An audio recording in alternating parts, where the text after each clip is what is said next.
So I decided to switch it up a little bit and kind of like wanted to start a new series where I kind of go to spots and I look at what they are now and kind of like what they were before.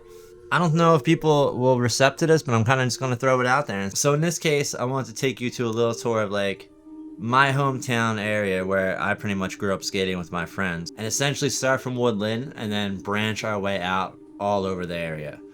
And for some reason, we covered it entirely too much traction when we were skating back in the day. And I think looking back, I would attribute why I can skate like for so much long of endurance and like why I can like stride the way I can because of how much skating we used to go from like to and from a place, where I feel like it's missing in a lot of skating nowadays, where kids can get like dropped off at a skate park by their parents, or they could take a bus or transportation to a skate park and essentially not even have to put their skates on until they're at the place. And when back then we didn't really have access to that. Well, we did, but we were cheap out here, so we kind of would just skate everywhere. So the first one I decided to go to was this kink rail that was in Woodland. So I'm kind of going to go on base of like where my friend's house and how we would go from there. So we would skate through this like tramway that you would see in Airborne.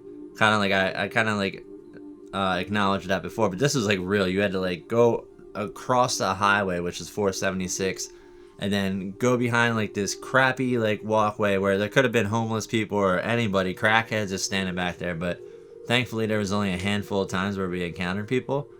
And you would get into like very edges of Woodland and what this place would be called the Woodland Shopping Center.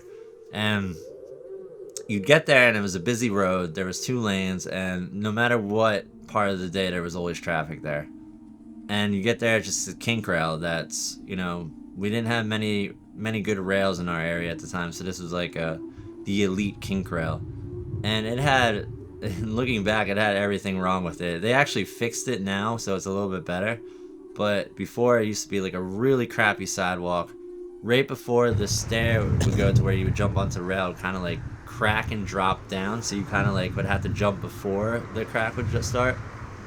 And we would always go there and like do basic tricks, and I thought I had this clip of Jon Schmidt going. He went from the street. We had this like little piece of like metal that was from a sewer that was right next to the rail at the time, and he had planted that out of the street, kind of like a ramp, and he actually ramped the topsoil from over the bush on the far side left one, which I think to this day is still the craziest thing done there. And I swore I had a clip of it on my computer. For some reason it wasn't in a genre video, but I feel like it was around the same time as that, so maybe it's in something else and I completely forgot what I gave it to. But that was like the downfalls of having your own footage back in the day and giving it to other people to make, because I have no clue where that went, but that was probably the best trick done there. And Shuda actually went back for his 40-year-old part, or COVID part rather, and he did a trick on it when it was messed up, and I filmed that for him. Where the rail, you can see it, it went from straight, which was like, just a run-of-the-mill kink, though I guess like a semi-truck or something hit it about 10 years ago, and they just never fixed it, so it's like completely curved in to where they've actually made it more solid now to where you can actually go off of it. Before it was like just completely wonked into the ground, and the fact that it's still standing there, the fact that that's like one of the longest lasting spots in the Delaware County area, that you can see it's been here, it's probably been hit since 2012 on the camera thing. So just a funny one. I wanted to show this one. Like, this was our best kink rail in our area. Other than the one that was down the street, which I didn't want to go to film at because I actually got my phone stolen there when I was like a young kid. Remember the Nokias you used to be able to like replace the covers with and everything? I remember I had a white one with a blue back. We were skating there one time, and this guy, I remember Ed swore he didn't have a gun, but the dude had something in his pocket and he just swiped our phones. And like, we're kids, and I remember that was really hard to explain to your parents as a kid. Yeah, some guy just stole our phones in Chester. The second spot I went to was actually, this is funny because we would go from Nick's house, and like back when we were completely new, like you didn't have really Google Maps, you didn't have Thesaurus to go look online and find whatever you wanted to skate, so you kind of had to just skate around and hope you found something, or somebody would tell you that something was there. So Swarthmore College was this like famed college for us where they had really good ledges, and they had pretty decent rails. Like they were a little bit higher for us at the time, and we weren't like really at the ability to skate rails at the time. And I remember we were skating around the train station because we used to always take the train to the city, but we cut down and this sketchy walkway, and then you go over, there's a school. We're like, whoa, what's this? And we find this rail that it turned out to be like generally all of our first rails.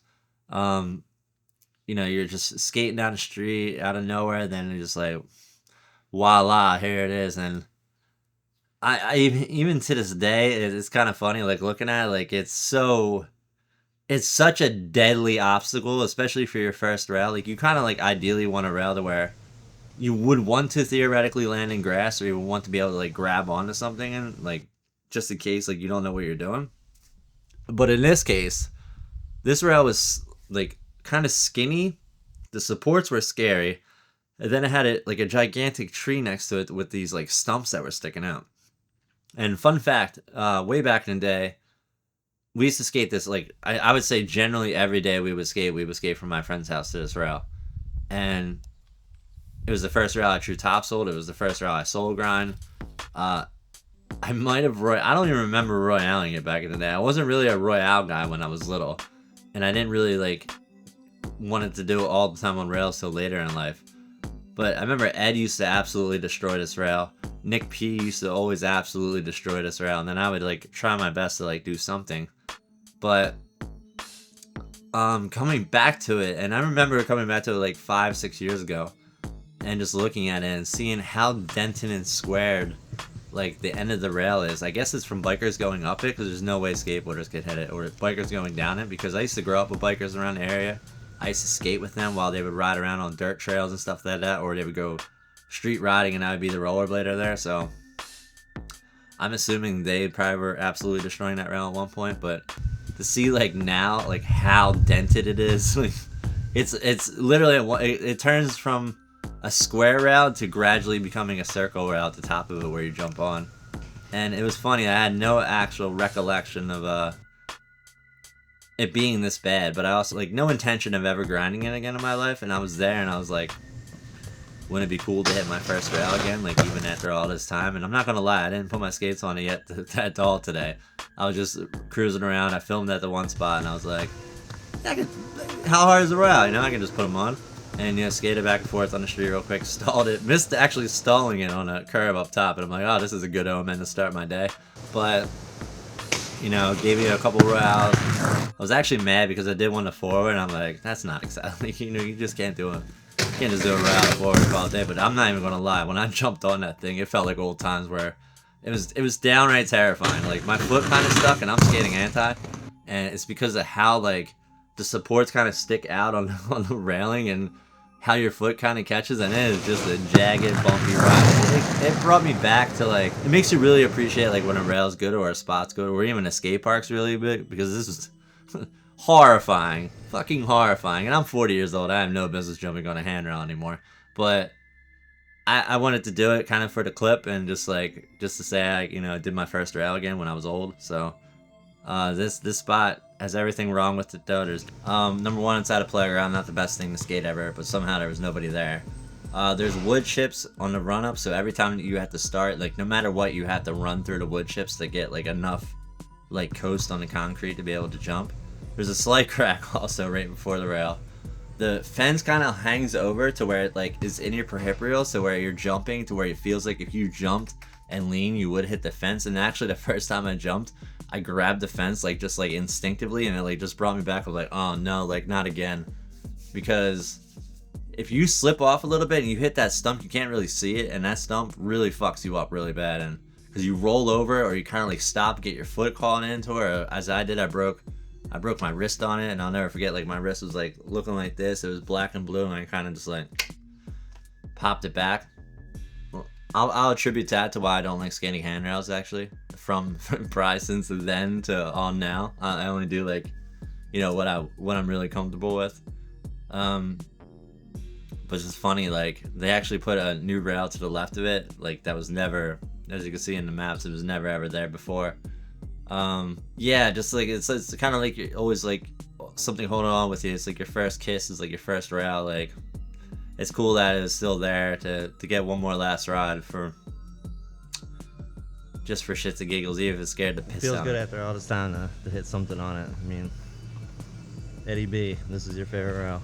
Nick P, this is your favorite rail. Another absolute classic that we skated throughout the years, and this is going probably like at least 4 or 5 miles from my house now, just on my skates. It used to be called a Toys R Us bank.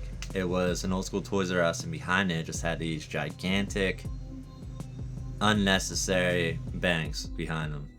Still to this day, I don't understand why they ever built them, or why they never like ever fixed it to where they would just make it a hill or just anything else, because it's just still standing there and just like a wasteland. If you remember Opinions, these are the ones Cheshire 900 up. Many people jumped over them, many people jumped in them, many people did grinds and jumped into them. Even when I think back to when I traveled across and skated different areas, and there's not really many spots that are kind of like this. Like, of course there's bank spots, but this one's like kind of steep. There's something wrong with it because there's like cracks and, you know, divots in the actual bank.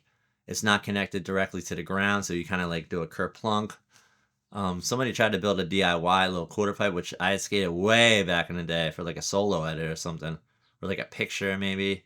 And you could see they put the dirt at the bottom and decided like whoever like fixed it or whoever broke it up was like, you know, I'm just gonna leave this here and just have the remnants of whatever concrete was still left on the bank. This is a spot that I skated from. It's probably still skated to this day by BMXers and everybody, but like just to see it again and like know that I jumped over this like multiple times. Like I 180 it, 53 it, 540 it, and I'll never forget. Like we were going on a little trip to Baltimore, and I had like a fresh pair of Colts and like kind of a bad ankle, and I was like, I'm gonna 53 this for the video. And I think I just like tried the 180, and I remember I like just fucked my Achilles up so bad for like months. And this is right before we were like literally leaving to go to Baltimore, and I remember we were on that trip and I could barely skate. It was to a point where I don't know if you guys remember when you'd have like really painful liners and you would have to take your skate on and off, on and off, on and off, on and off till you get it to like a feeling where it felt like, okay, this looks manageable to where I could skate it. But I didn't realize Achilles could be like injured like that. So it was like more so every time I would land, I would feel the pressure on the back of my heel.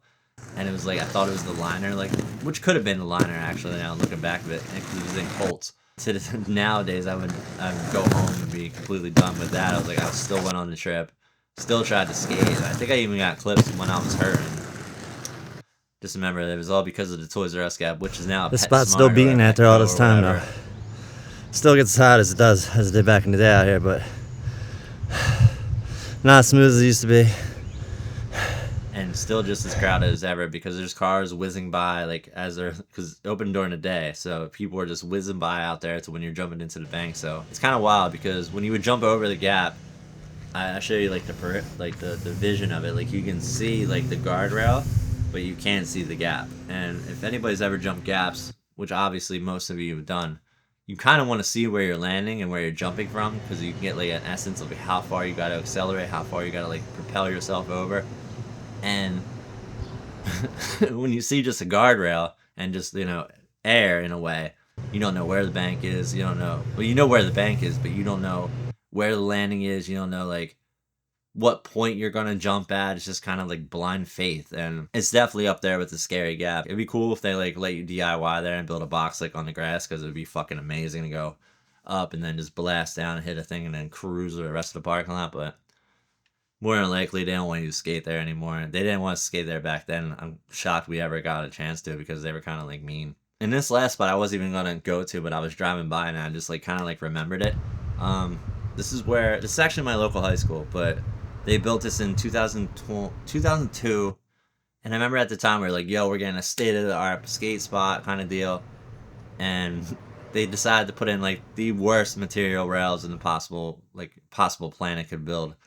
But I remember I brought Jon Schmidt and Mike Currier there, and Mike Currier did a little back around the drop rail, which I used in the edit. I'll show it on this.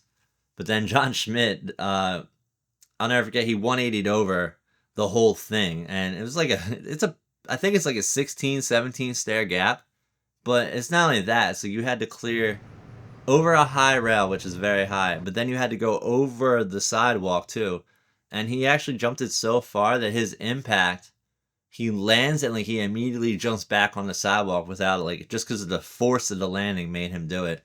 And I remember he got absolutely freaking smoked trying this. Like, fell backwards, hit his back, hit his head for sure. And I'm like, oh, the man's toast. Like, there's absolutely no way he'll do this. And then he got back up, and, you know, there was in the genre video, he completely laced it. Like, nobody's ever jumped that since that I know of. I never brought anybody back because there's really no what are you going to do, 540 that? Zero spin it? No.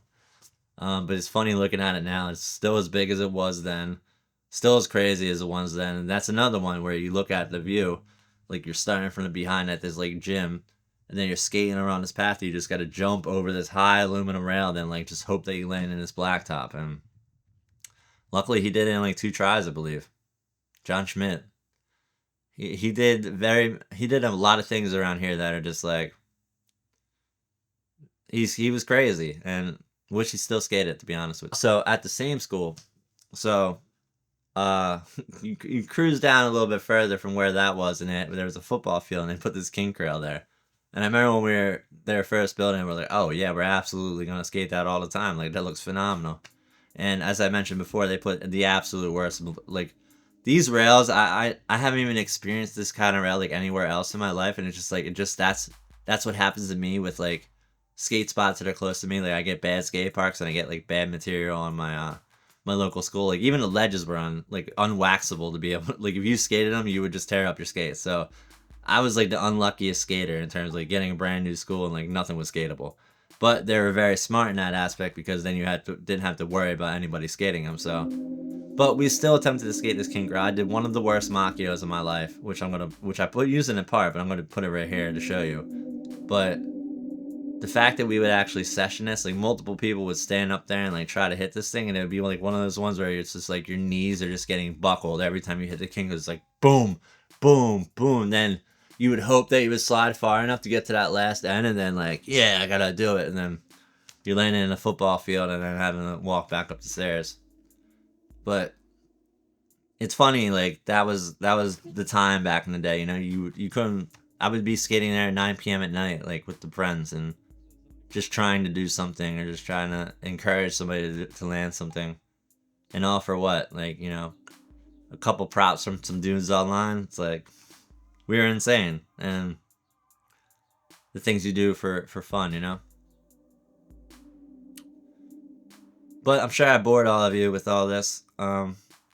If you enjoyed it, seeing the local spots, seeing what I used to grow up skating on, just giving you a perspective of like what they look like now, and just, you know, maybe giving you a little motivation to go look at what you used to skate and see if it's still there, and just like, you know, remember, because one day all that's going to be gone, and it's cool to just have like a couple images of some of the playgrounds that we used to visit when we were a child, you know.